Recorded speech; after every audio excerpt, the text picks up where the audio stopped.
बाळा, सध्या तू खूप ओझं वाहत आहेस.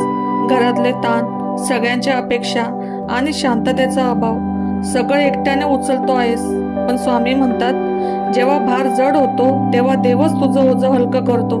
सध्या घरात सतत कटकटी, वाद किंवा थंड वातावरण आहे. हे फक्त लोकांचा मतभेद नाही, ही ऊर्जेची असंतुलित अवस्था आहे. एखाद्या व्यक्तीचं मन दुखावलेलं आहे आणि त्या नकारात्मक भावनांचा परिणाम सगळ्यांवर दिसतोय. आता जुनी वेदना, गैरसमज आणि राग सोडायची वेळ आली. पाण्याजवळ बसून श्री स्वामी समर्थ या नामाचा जप कर. त्या क्षणी तुझं मन आणि घर दोन्ही शुद्ध होतील.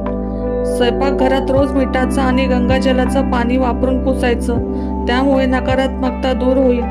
मंगळवार आणि गुरुवार घरात दीप लाव आणि प्रार्थना कर, स्वामी आमच्या घरात शांती आणि एकता द्या. स्वामींचा गूढ इशारा: एखादी व्यक्ती थोड्या काळासाठी घरापासून दूर जाईल आणि त्यानंतरच घरात अशांततेचा श्वास परत येईल. जुनी तुटकी वस्तू किंवा अनावश्यक आठवणी घरातून काढून टाक. जागा स्वच्छ केली की कृपा स्थिर होते. स्वामींचा आशीर्वाद वचन: ज्याने मन रिकामं केलं त्याचंच घर आनंदाने भरतं. मन शुद्ध झालं की घर आपोआप पवित्र होतं. बाळा, सगळं नियंत्रणात ठेवायचा प्रयत्न सोड. श्रद्धा ठेव, संयम ठेव. तू भार उचलतो आहेस, पण आता मी तो उतरवणार. श्री स्वामी समर्थ.